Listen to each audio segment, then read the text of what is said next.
and I will turn it over to Jerry for her presentation. Thank you for being here, Jerry. Thanks for inviting me. So I'm going to share my screen. I have a PowerPoint to use, and I would like to say that I give presentations on fact checking and verification for a lot of different kinds of groups, and I've done it for high school groups and I've done it for lots of professional groups. And so I try to make my presentation go for each kind of group, but it could be that I'm maybe a little bit more professional in this one than you want. Maybe it's a little bit more. So if you don't understand anything, just ask and I will answer questions. So usually, just because I do these slides all the time, I usually do about me, but he just told you all about me. So I'll just move on to what I hope to answer for you. And if there's something in here that I'm not answering, let me know. But how you can practice news literacy, and not just news literacy, but just online information literacy. What kind of resources are there available for verifying facts, in particular, verifying like news or scientific facts or things like that? What are the tools you can use online? How can you use them? And then I want to talk a little bit about just a method you can use to help you determine whether a source is credible. So this has got a lot of information on it. I'm not going to go over everything, and I'm not going to. I don't expect you to read everything on it, but this is a graphic from an organization called the News Literacy Project. And if you look them up online, just Google News Literacy Project, you can find all kinds of information that their ideas to help people be more, well, literate, I guess, but really more both efficient and in using news, but also to be able to find factual news. So I just kind of wanted to go over this one little part here about what kind of misinformation is online. So there's just totally false content online, like images, videos, quotes, anything that just never happened. It's false. You won't necessarily know it, but it's just not true for any particular for several reasons. Then there's fabricated content, and that's content, misinformation that was generated specifically to have a certain outcome. And AI would be considered part of fabricated content, but not everything AI does is fabricated content, but you can find fabricated content on AI, from AI. Stolen satires. So you'll see like lots of websites like The Onion. If you're familiar with The Onion, they're very clear that this is all a big joke. You know, they look like news stories, but they're all fake, and they're very clear about it. But there are also satire sites that don't make it so clear, and they sort of come and go.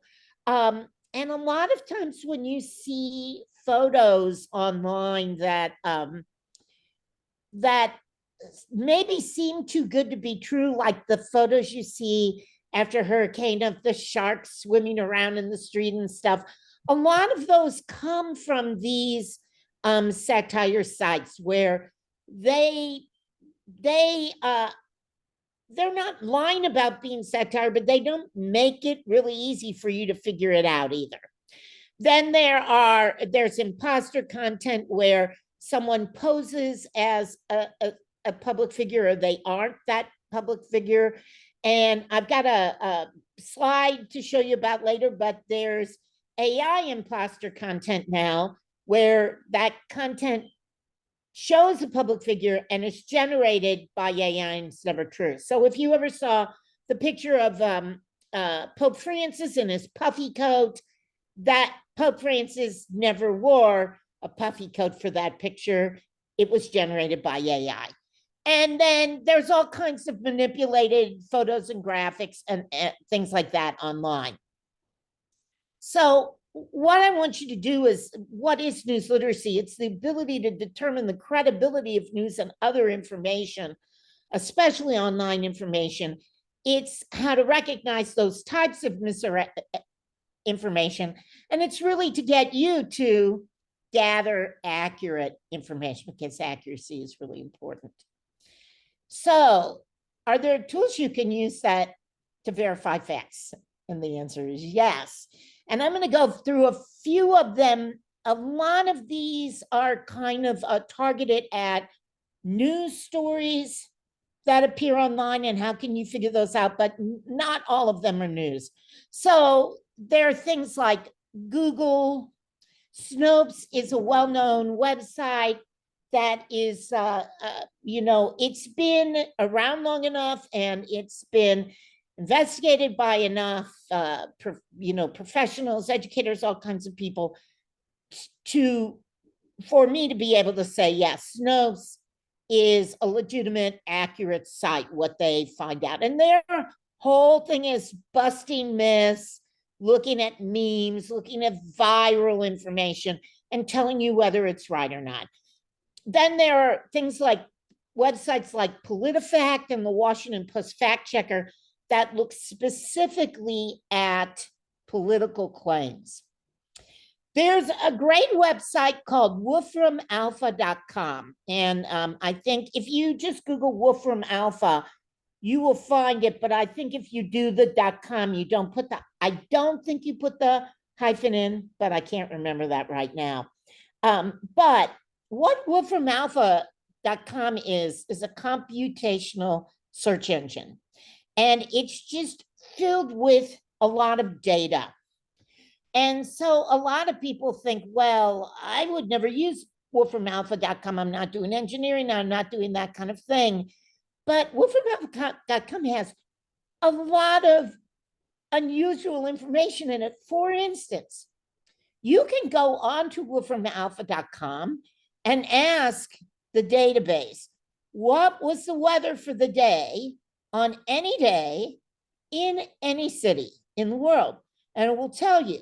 So if you see an online photo, say on Facebook, of a horrible flood in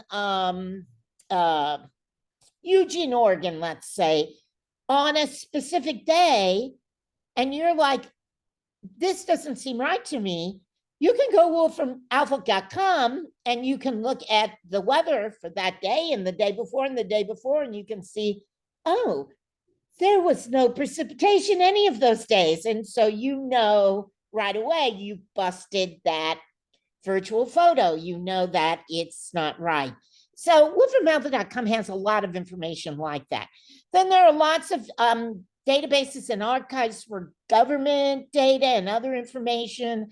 And a really good thing to know about is what I always call it the Wayback Machine. It's actually the Internet Archive. And if you Google Wayback Machine, you can put any URL in there and see what it looked like on a specific date. So like if I bring this up and I actually have a extension on my machine that brings it up right away, but I'm just gonna type in Wayback Machine and you can see I use it a lot.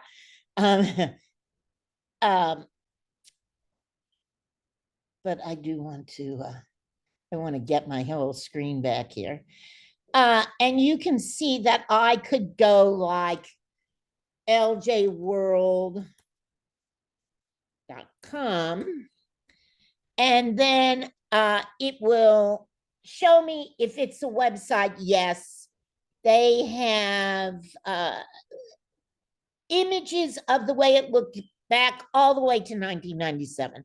So we could go to 1997 and we could click on any of the blue dates and it will show us what the LJ World looked like on that day and what it had on it. And sometimes it's not the fastest in the world, but this really, really gives you an idea of how the internet has changed, right? That is what the LJ World looked like on February 11th, 1998. No, I'm sorry. Is it February 11th? I can't. I'm having a hard time reading the. I usually do computers without my glasses, so having a hard time reading that. But you can get an idea of what that is. And then the final thing here, Who's It lookup. If you Google Who's It, it'll tell you who owns the website, basically. And sometimes you can look at all that information and it really doesn't tell you anything. And then other times it'll tell you a lot. Like, if you're curious, like, is this website owned by a news company? You could find that out. Or if it's owned by something that is false, you can find that out. So I've used Who's It a lot, and I can tell you sometimes I look at them like, this told me nothing, but other times it gives me a lot of information. So here's just a couple of examples. This is Snopes from a couple of days ago, and you can see what they had on their homepage. Story about Kate Middleton when she would return to her royal duties. This a viral photo that was supposed to be bombs this week exploding in Rafah, and there's something about Tom Brady rejecting certain business deals because he's opposing woke brands. And then if we look at this, here's how Snopes is set up. So at the beginning, they'll state the claim. Tom Brady turned down $1 billion deal with Nike, citing his refusal to collaborate with woke companies, and then they'll rate it. So this is labeled satire. They'll rate it true, false, something in between satire. And then there'll be a full story explaining it to you. And they go through their research, how they figured that out. So if you hear about a story, if someone tells you, like, I read XXX, and you're like, I just don't believe you, you can go to Snopes, and when you're there, search their site, because if it's a viral claim, it's probably on Snopes. So this is from, let me see if I missed something. Oh, this is from the bombs on Rafah picture. And what they're telling you is it's miscaptioned. It is a picture of Israeli bombs exploding in the Gaza Strip, but it's not from this week in Rafah. It was taken in November 2020. And there are ways you can figure that out. There are tools for that I'll talk about later if you want to check out a photo you see online. PolitiFact will do a rating of true, false on their Truthometer. And so they'll tell you, they'll have a full story too, but they'll tell you really quickly, like, the photo shows Palestine misspelled on the stairs of Columbia University, and they'll say right away, no, that it was misspelled at a school, but it was a Canadian school, not Columbia. And same thing, images of Katy Perry. So I don't know if any of you saw this supposed image of Katy Perry taken at the Met Gala and posted on social media. I don't know if any of you pay attention to the Met Gala. I sort of did, because I'm just overcome by how anybody could wear any of those things they wear. And if you saw the picture, if you saw the video of the 4 guys who had to hold up the woman's dress so she could walk up the stairs, you would know. But you know what I was talking about. But anyway, there was an there were AI generated photos of lots of people posted online that were supposedly at the Met Gala and weren't. And the Katy Perry one came to light right away because Katy Perry put it on her social media. I wasn't there. And it fooled my mom because her mom on one of the photo, her mom had texted her saying, I didn't know you went to the Met Gala, you look great. And this is the photo of her that was posted. It was generated by AI. And I know you're going to talk about AI in one of your future things, but if you just want a quick way to look at photos, to look for specific things in photos and know, is this generated by AI? AI has a hard time doing appendages. That's bad at feet and hands and arms, and it's bad at backgrounds. And it's kind of hard to zoom in on this, but if you look at this online, and if you look at all of these guys, their fingers, don't their fingers look kind of weird? And this guy has one too many fingers, and this guy has 1, 2, 3, 4, 5 fingers and no thumb. And so right away you can look at that and say, wow, that photo's suspect. But all of those sites will look at things like that. So Washington Post fact checker, and you just Google Washington Post fact checker, and they deal almost exclusively with political things, but they'll give you a lot of nuance, like this story here where they've delved into the background of some of the stories Joe Biden has told about his life. And I have to say that sometimes I think Joe Biden's a little bit like me in this way, because I have embellished my youth, I think, but they're not just about one party. It's not just one side. So those are all there. There is, Google has a fact check explore tool.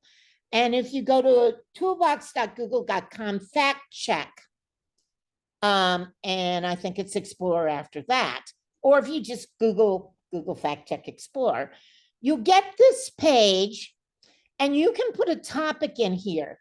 The thing about this tool, it's really great if you're looking for a really specific topic, but if you're just looking for general information, it doesn't work. So if I typed in just asking for information, what degrees does Joe Biden have, it will return no results. Whereas if I just went to Google and typed that in, I would get all kinds of results. I would have to determine who I trusted and who I didn't trust. And the idea here is that they only return things from trusted sources. But if you look for something like this, I typed in, has John Biden done business deals with China?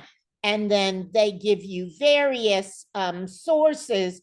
The top two that came up here happen to be Washington Post, but they will use a lot of, there are gobs of fact-checking sources on the internet and for the world, and they cover a whole lot of them, but only the ones they vetted. So, if you use this to try to find out something about a topic that's in the news and you're not sure about that topic, that they have vetted sources in here. A few other things, the Duke Reporters Lab, that's Duke University. They have a database of global fact-checking sites and a map. Some countries do this better than others. Africa Check is a website that if you hear any kind of stories about anywhere in Africa and you're really wondering about them, go to Africa Check. They're really good. And I've interviewed the person who founded them, and they just do an excellent job. But Reuters, that's, international news agency, and they have a fact check site. Lead Stories does a fact check site. And then we can talk about Wikipedia, should you believe Wikipedia or not.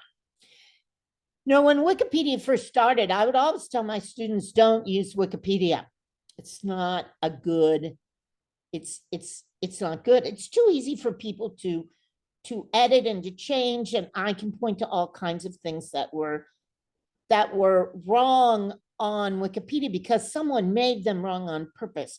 But the fact of the matter now is if you're going to use Wikipedia these days, it's really useful as a starting point, but you never want it to be your only source because you can't 100% trust it because anyone can sign up to be an editor. But they have a list of fact-checking sources, sites. And so if you're like, I can't find this, who does fact-checking? Just look it up on Wikipedia, and their list is good. Then there are some that are not for news. There's something called Retraction Watch.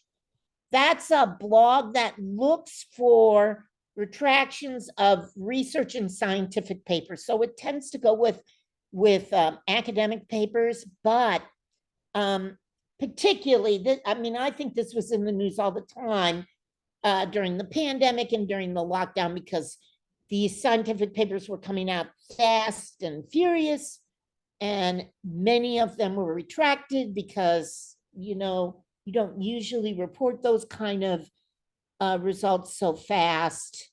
And so, it's a way to look at that. And then there's one called SciCheck, which is part of factcheck.org.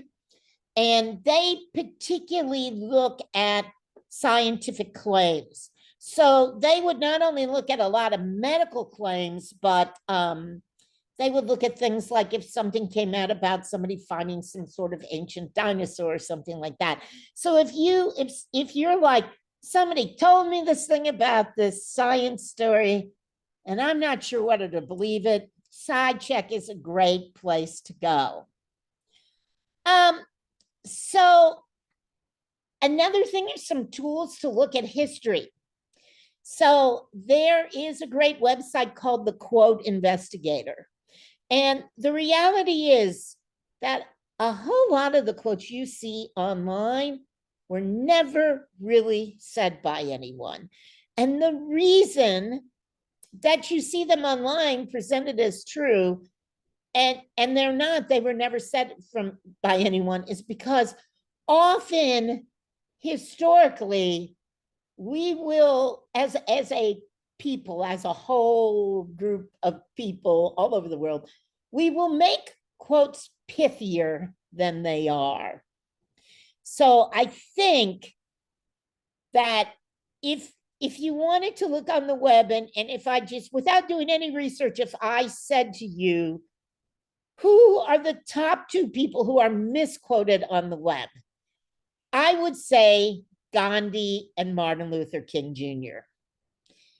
And Martin Luther King Jr. is a little easier to figure out because a lot of his quotes came from speeches and those speeches were written down. Gandhi's a little harder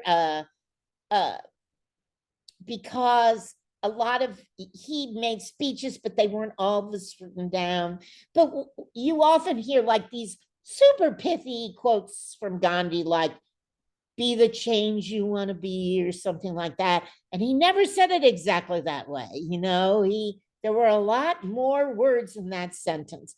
The Quote Investigator does an excellent job of taking really famous quotes and telling you, is this really the quote or not? If you want to know something about history, newspapers.com is a great site because it's an online archive of all kinds of newspapers going all way back. Now it costs. I don't know if any of you are familiar with the Ancestry site, but the same people who run Ancestry run newspapers.com, and it's all about, and their original purpose was helping people with genealogy. But the thing is that there are ways you can you can use newspapers.com without paying money. So you could go to, if you have a KU.edu address, or you want to go down to Watson Library and use their computers, you can get on newspapers.com through them for free. because they buy a subscription, or historical societies. I have here that the Kansas Historical Society, as a Kansas resident, if you have a driver's license or ID, you can use the newspapers.com for Kansas newspapers for free. And Chronicling America, which is through the Library of Congress, and that's free access to certain years of newspapers.com. They're not recent. But if you wanted to know something about history, if you're working on something on the history of Kansas and you get information and you're not sure, going to newspapers.com, Chronicling America can really help you with that.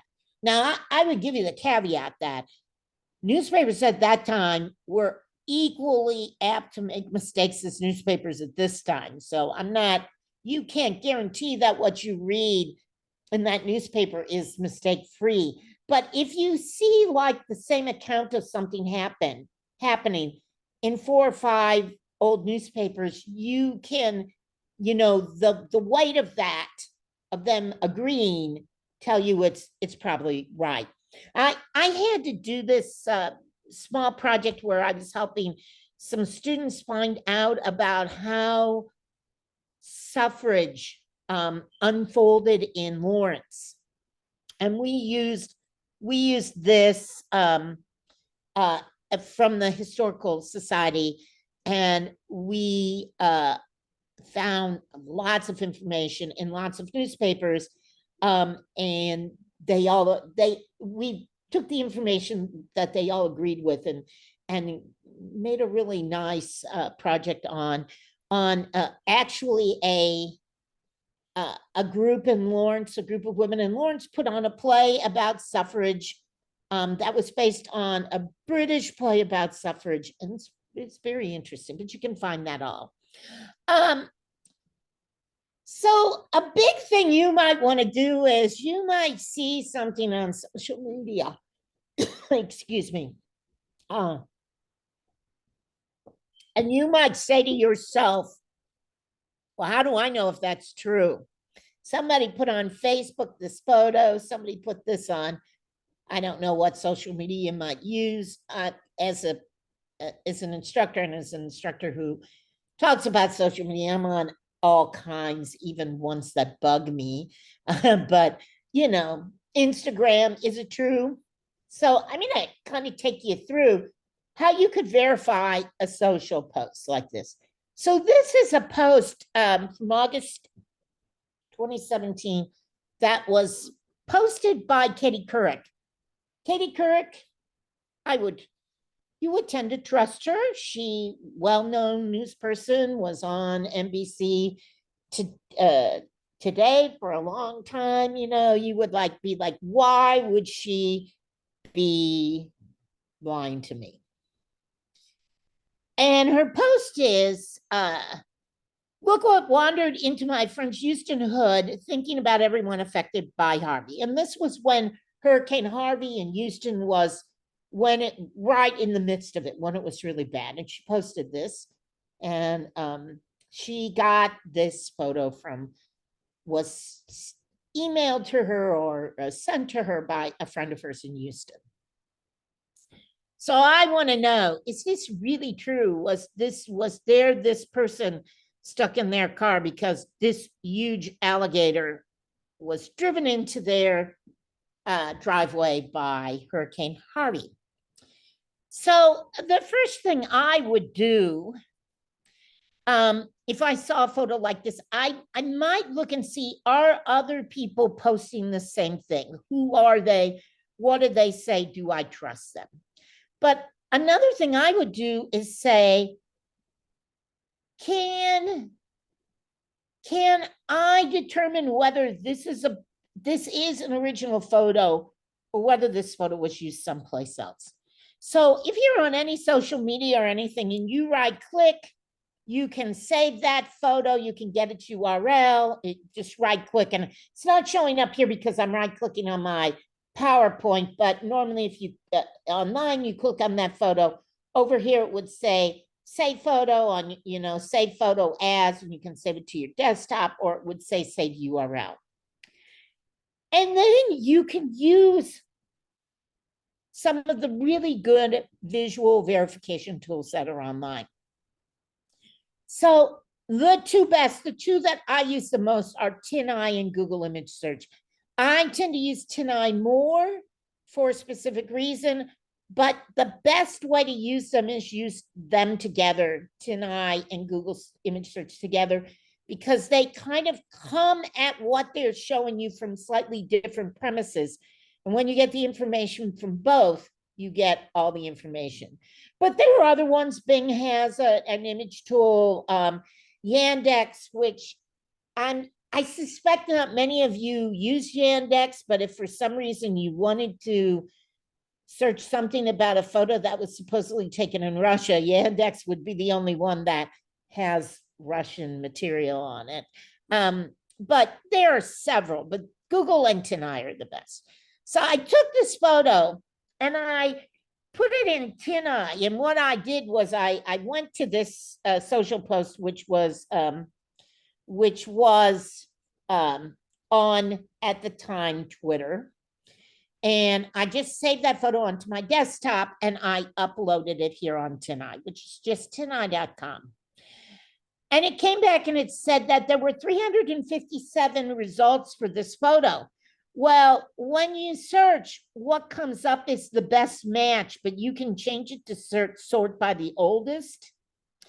And so what I found here is that it was posted on Chron.com on April 17th, 2017. Now, I just happen to know, because I'm in the news business, that Chron.com is the Houston Chronicle. But it would be easy for you to just, whatever website it is, to look it up and say, well, what is that website? But the important thing here is also, not only was it in the on the Houston Chronicle website, but it was first posted there on that site on April 17th, 2017. And if we go back here, we can see that she posted it on August 27th, 2017, saying it was from Hurricane Harvey. And that is when Hurricane Harvey happened, in August. So right away, I busted her post just by looking at the photo. I'm saying that can't be a Hurricane Harvey photo, because it was actually on another news paper's website before that. Now, I have kind of a long thing I do in my class about this, but I cut a lot of these slides down, but I'll give you the background. If you click on this link to Houston, it says News Houston, Texas, and that is part of the Chronicle. And what you find out is a story about a woman who had to call the deputy sheriffs in Houston, in a suburb, because she was trapped in her car. She couldn't get out of her house by this huge alligator that was in her driveway. There had been rains, but not hurricane-style rains, but there had been a lot of rain. And one of the deputies thought that was it.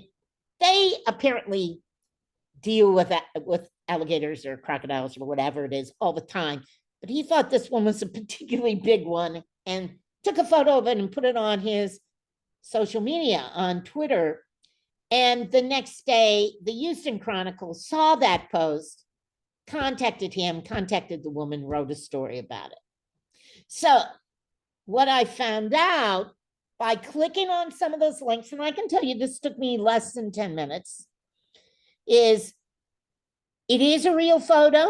It is a real event that happened. It isn't from Hurricane Harvey. So Katie Kirk's post isn't quite right. And I know who took the photo and when and where and why. So it didn't take me very long to bust her tweet. Now, I'm hardly the only person who's busted her tweet. After she made it, a lot of people started questioning it But I saw it the day it came out, and I was one of probably thousands of people who looked it up right away and then tweeted back, yeah, there's only one problem. This wasn't Hurricane Harvey. And then lots of publications wrote about it the next day. But you could do that with anything. That's how Snopes found out about, that's how Snopes determined that the photo of the bombs in Rafah weren't in Rafah and weren't this week, that kind of thing. If you use Google Images, one thing Google Images will do is, Ken and I will only show you exact matches. But Google Images will show you all kinds of near similar images. And so if someone says, like, I was at the Chiefs game and I took this photo, and you're thinking, that doesn't look like anything I saw at the Chiefs game this past weekend, you can search it in Google Reverse Images, which is just Google Images when you Google it. And it will show you similar photos, and you can look at, oh yeah, look, they weren't wearing those uniforms this week, There was a plane crash in Ethiopia, and someone tweeted out a video. And what they said in the video was, because people died in this plane crash, and what the person who tweeted this said was, my friend was on this plane and she sent me this video right before the plane crashed. Now that's really hard to check out because the people on that plane were dead. But right away, and the video started going viral, but right away people started questioning it. And Africa Check used these tools, got still photos from that video, and they determined a couple of things. That the video showed a plane with 2 aisles, but the plane that crashed, that type of plane only has 1 aisle. That the uniforms that the flight attendants were wearing were 2 years old, and that on that day, the flight attendants wouldn't have been wearing those uniforms. So they found all kinds of things like that just by checking out the photos, and proved that the video wasn't real.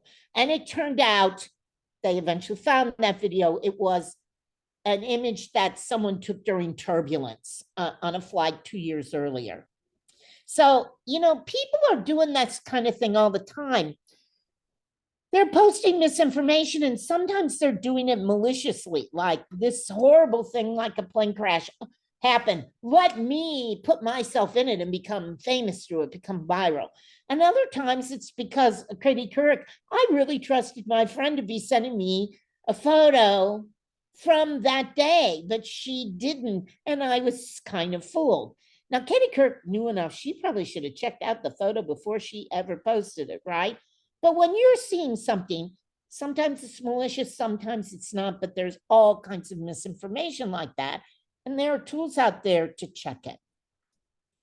A couple other things you can use, and I talked about the Wayback Machine.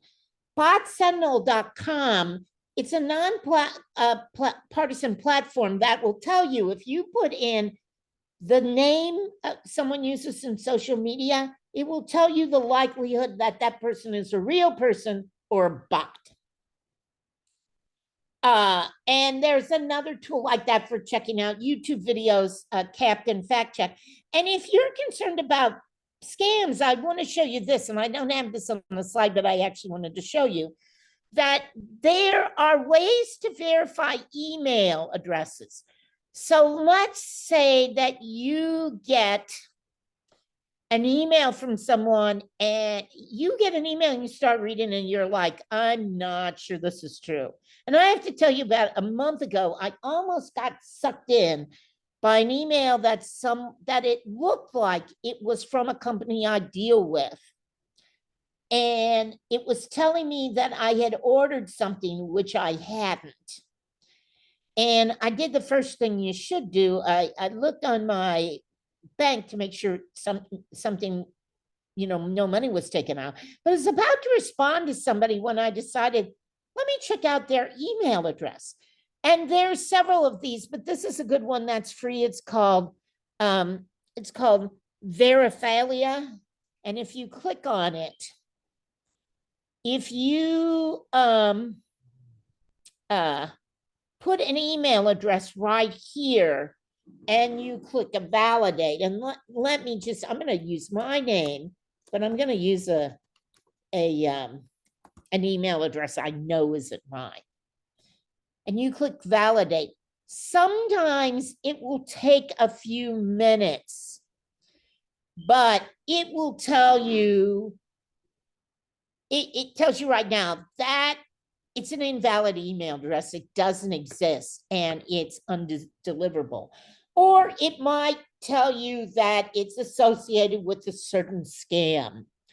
But often when people are scamming you with emails, they will generate, they have a way to send the email that generates an email address that isn't the true email address. It isn't an email address that really exists. It looks real, and their system actually masks out the true email address they're sending it from. So if you use something like this to like go in and while I don't want to show you all my own email, I will show you. I submitted something. If you click on things, it will tell you like what's the actual email address that sent this. It says it's ACES VCOM 24, which is, it's an editing society I belong to, but the actual email address is no reply at session board.com. So I'm not positive I can find it, but let me look in my trash. Where is my trash?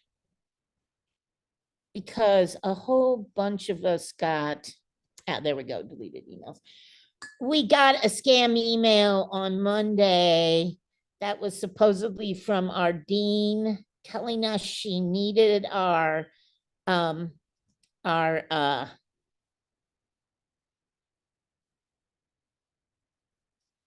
email addresses. And it says it, and she sent us an email out saying that was a phishing address. I'm looking for the original because I'd already killed it. I knew that it was wrong and I don't see it. But one of the things is if I click on hers, I can see that's her, that's a KU email address. But when you clicked on this, it was not from KU. So you always want to check out the email addresses. But both of those, the email verification and the bot sentinel, will help you know.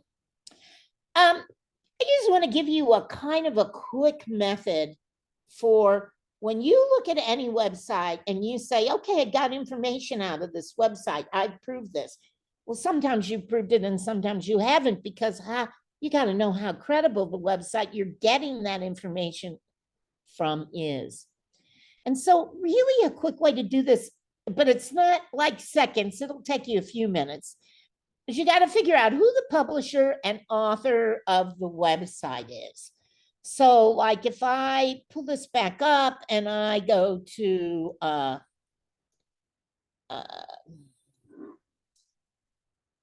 let me see if I can do this without getting stuck behind a paywall. If I go to Lawrence Journal, LJworld.com, and I go to, they should have something on here somewhere that says about. Sometimes it will be on the bottom of the page. So we've got different things. Most good websites have something called about, but sometimes newspapers don't, and they'll have like contact us or something like that. But they should have some like history of themselves. And so when you go on there, you can figure out like, okay, we've got an actual name of a publisher, we've got actual people, or you can look for their history and find out like who owns them, um,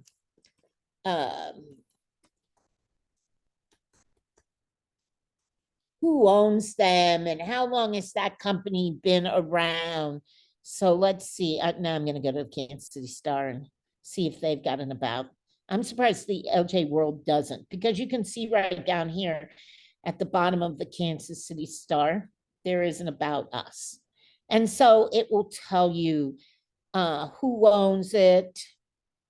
McClatchy owns it since a certain time, but it's been around 150 years, etc. So that helps me.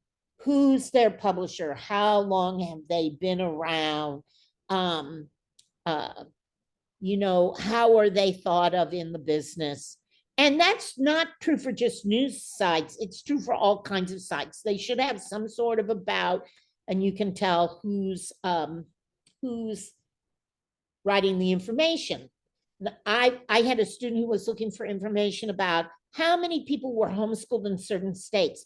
And he found this website about homeschooling. And he gave me the information. I said, that just doesn't sound right. I said, who does that website? And I made him go and find the about and everything. And it turns out what he found out is it's just a woman, the woman who maintains the website, just is a woman who homeschooled her kids. And that's really her only credentials. But she's interested in homeschooling, so she made a website about it. Anybody can make a website. And I told that particular student, you need to call the Department of Elementary and Secondary Education in your state to find out how many people are homeschooled. And it was for Missouri. And what he was told was Missouri doesn't keep records. We can't tell you how many people are homeschooled. So, you got to look at the about who is the publisher and who is the author. And on news stories, for people like authors, you can do things like look them up on LinkedIn and see who they've worked for, what's their experience, how long have they been around, where did they get their degree, stuff like that. You want to look at the content. Does it seem like it has any substance? Does it seem like it's biased? Would I have a reason to think it was biased? Is the writing style what you would expect? And one of the things I would look at there is just how many errors are on that page. A lot of websites are going to have regular errors because everybody works so fast these days. But if the grammar is really bad, it seems like somebody who in Nigeria might have written it or something. It's probably because that's the case, And I'm not picking on Nigeria. It's just, it does happen to be a place where a lot of email scams come from.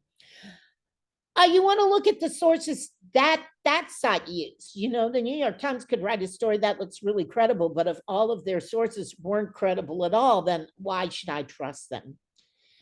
Look at the date. Is it recent? Is it too old? How about the images? Do they look like stock photos or they look like something that's really good? And I look at the ads too. You can't totally judge a website by the ads, but if it's got a lot of sleazy ads on it, there's a higher possibility that it's not credible. And what you want to do with that is you want to identify each cue that's available, examine it and collect some evidence and determine, do a plus or minus rating. This cue is a plus, this cue is a minus, this is neutral. And then look at all those ratings and say, okay, overall, I think this source is credible, or overall, I don't think this source is credible.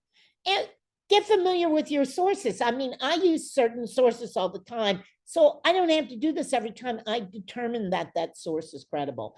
But whenever somebody sends me something from a site that I don't know, before I just take their word for it, I'm going to go, let me see if I think that website is credible.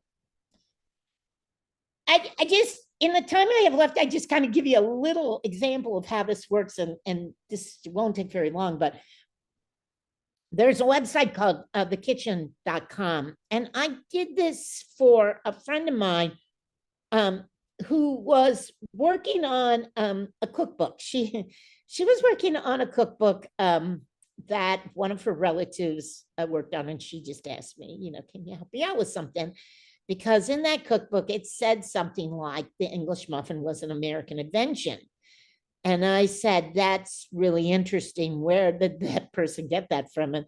And the person at the woman I know asked the writer and said, well, I read it at this on the web, this article on thekitchen.com that says the English muffin is not English at all. And if you read the story, what it says is that the English muffin was invented in the United States in 1790 by the guy who started Thomas Bagels, and that it didn't exist before that. He was English, he had moved to New York, and he invented this thing. And so I wanted to look at things like, who's the kitchen? Do I trust them? Who's the publisher? Who's the author? What does she usually write about? This particular author doesn't write about food that often.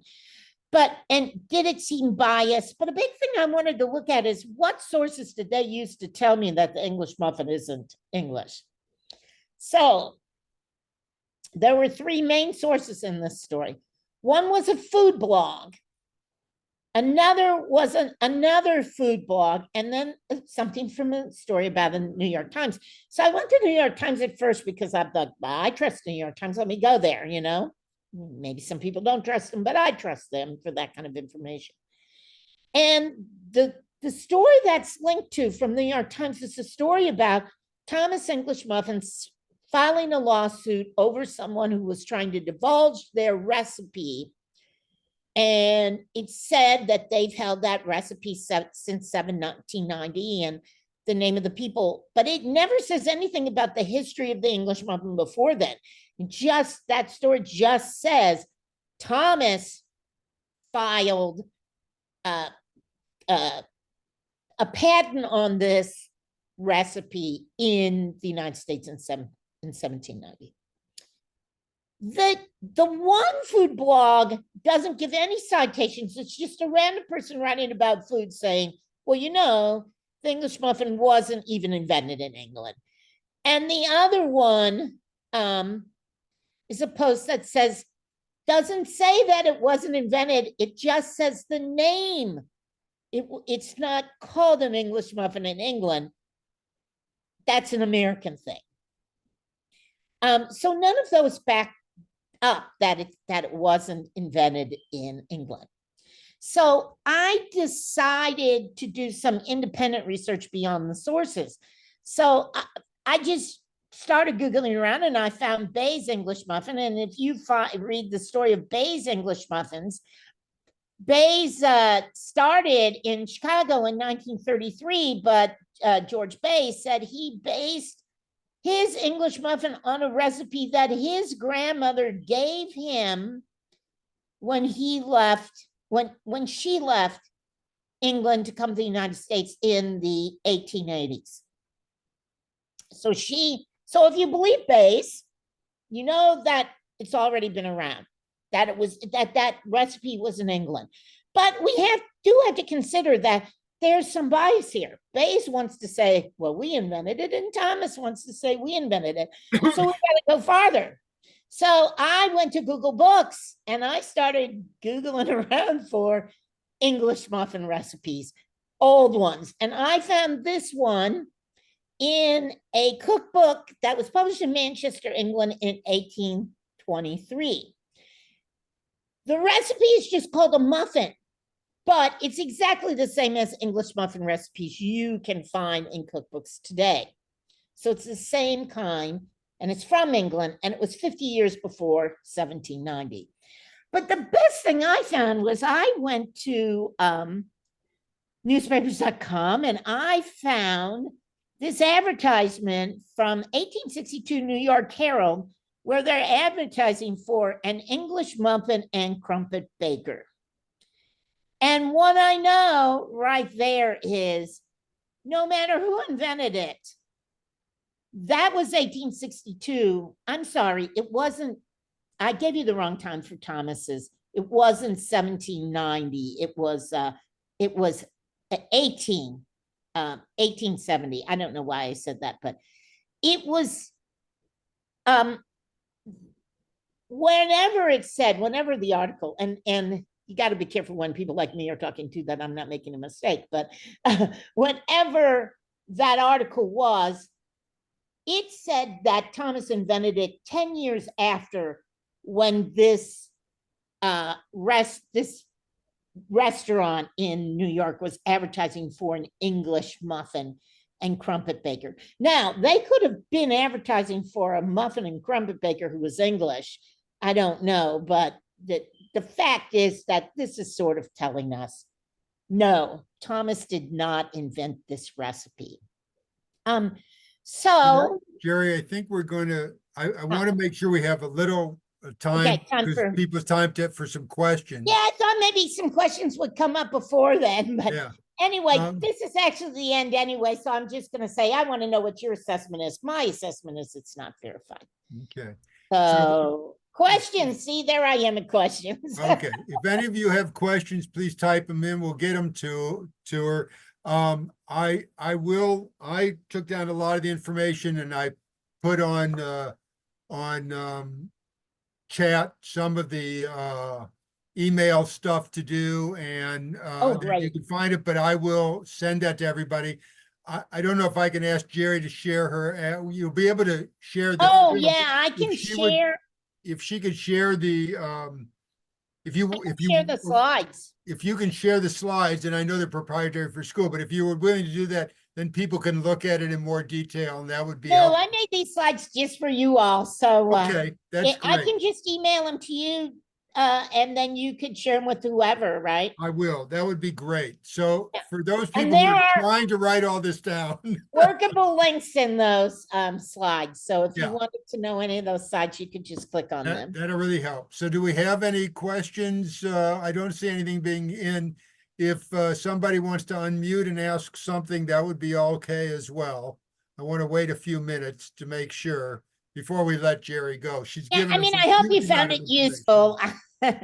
Like I said, it's kind of this is a sort of a topic of mine, so I could talk about it for a long time, but Okay. I hope you found it useful.